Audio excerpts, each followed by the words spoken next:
There is no escape. Completing my journey through this alternate timeline is a transcription I made at the beginning of 2020. Having most recently added arrangements of Simpson's 60s piano music, my, currently, final transcription of that decade switches to organ. I have already transcribed two pieces from Patrick Troughton's 1969 swan song, The War Games, represented in episodes 7 and 8 of the project. What seems to be happening is that once I've thoroughly digested certain pieces of music from a particular story, my ear becomes open to hearing other pieces that I wasn't really paying attention to. As you are no doubt aware, the Doctor, Jamie, and Zoe land at the end of Season 6 in the middle of World War I. And after surviving a firing squad organized by the bespectacled General Smythe, the Doctor uncovers a remarkable scheme by an alien race to kidnap soldiers from throughout Earth's history and train them to be the universe's most lethal fighting force. Most shocking for the Doctor personally is that these aliens are led by a renegade of his own people, the so-called War Chief.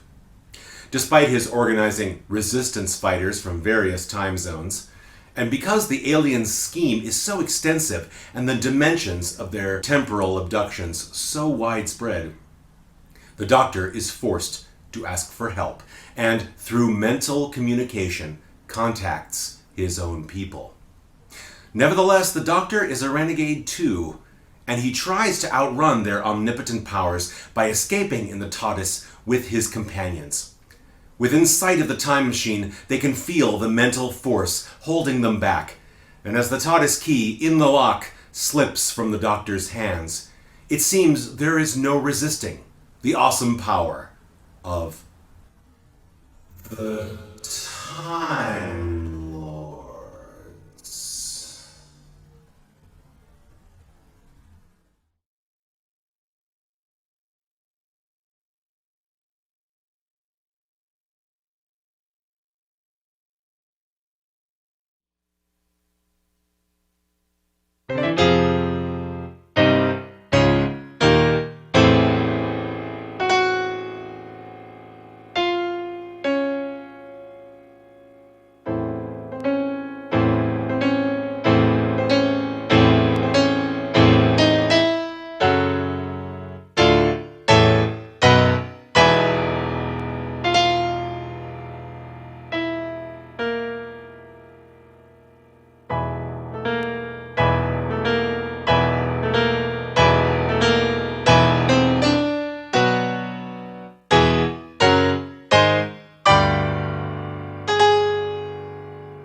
The War Games was, and is, a momentous story in Doctor Who's early history. It was the final story of the 1960s, thus the final story in black and white, and the final story of Patrick Troughton, Fraser Hines, and Wendy Padbury. It was Odyssey length, hardly surpassed for sheer longevity, and introduced fandom to the Time Lords, the Doctor's people. For Dudley Simpson, it was his third story in a row, the beginning of his beautiful friendship with the program. As I mentioned in my previous episodes about the War Games score, most of his cues are heavily recycled throughout, yet in episodes 9 and 10, brand new musical segments are revealed, and most of them prominently feature a pipe organ. At the cliffhanger to episode 9, the Doctor, Jamie, and Zoe are caught in slow motion and on film in the Time Lord's force field while trying to escape to the TARDIS. Roughly the first 2/3 of this music is heard here. As their struggle resumes in episode 10, they finally, with an enormous effort, open the TARDIS doors and take off. Some of the same music is heard again in these scenes, coming to a calmer conclusion as they do. After several false starts, it's clear the TARDIS is even less under the Doctor's control than normal, and suddenly the voice of the Time Lords break through. There is no escape. As this voice is heard, the previous music comes to a stronger, more climactic ending, and it's this music that's used as the coda of my arrangement. Representing the Time Lords is the representative instrument of God, in the Christian world anyway, the pipe organ, which begins the arrangement with a grand opening melody. Beginning with F minor harmony, the succeeding harmonies suggest that chord as the tonic.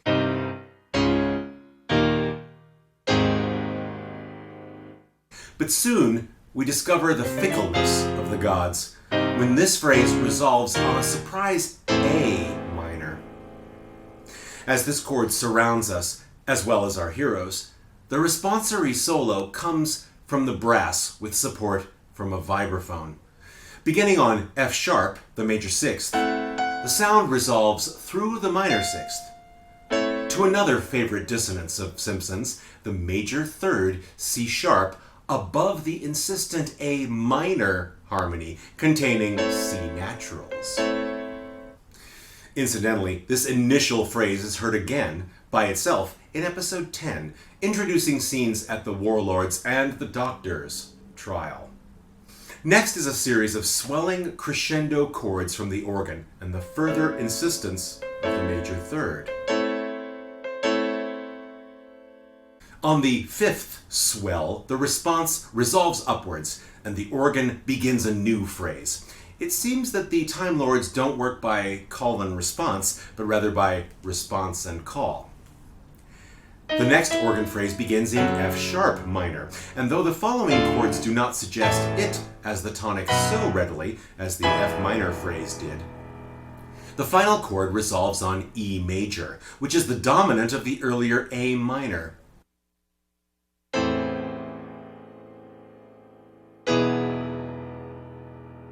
Again, we are left to ask, what key are we in?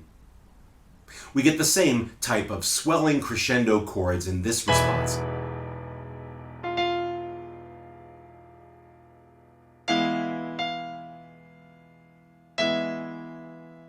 And here, the dissonance is with the simultaneous flat 5 B flat, above the natural 5 B natural in the organ melody. A third organ phrase begins this time on B minor and consists of a series of parallel major triads resolving in a roundabout way to G major. Interesting. This chord is the dominant of C major, the relative major of A minor, and every phrase so far has resolved either on an apparent tonic chord or its dominant. Curiouser and curiouser. Setting aside harmonic theory for the moment, here's more theory.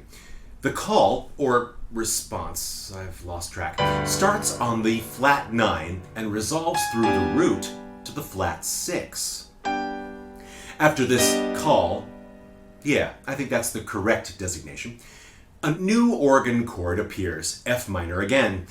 A new call appears immediately, the major 7th, resolving through the minor 7th to the flat 5, or augmented 4th, one of the two. I suppose my written score will reveal which I believe is correct.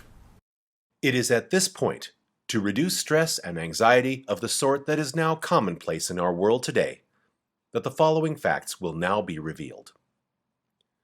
The B natural is the augmented 4th, because since I believe the entire piece to be in C major, though it took a long time to get there, this makes B natural the leading tone to C. In order that a healthy element of suspense is maintained, we will not reveal at this time when in the video this information is revealed. Sorry to interrupt. The final phrase is represented in the actual program in two very similar but importantly different ways. When the TARDIS crew initially enter the time machine safely, There is, as I mentioned, a much less decisive ending. I have ignored this, mainly because the ending that occurs when the Time Lords insinuate themselves into the TARDIS and make the Doctor realize that there is no escape is a much more triumphant and therefore a much better ending for me. At last, the call precedes the response, as the horns insist upon a C natural tonic, while the organ chords resolve from a C major inversion through a descending series of major chords, D, D flat, resolving to C major. Aha! We were in C major the whole time, though we did take a very scenic route.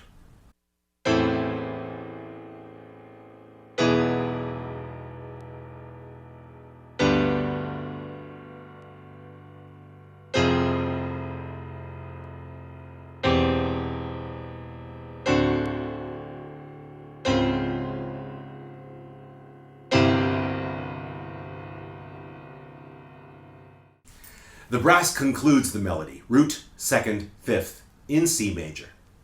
Because I do not have 3 hands, I have insinuated the pipe organ's bass foundations with a root, the fifth, and the octave to create the very full ringing sound of that instrument. Despite my natural urges, I have to play those sounds significantly softer than these triumphant chords, so they are not buried by them.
Thank you very much for watching episode 19 of the Dudley Simpson is Doctor Who project. I'll keep making videos if you keep watching them. Subscribe, like, share, and comment. See you next time!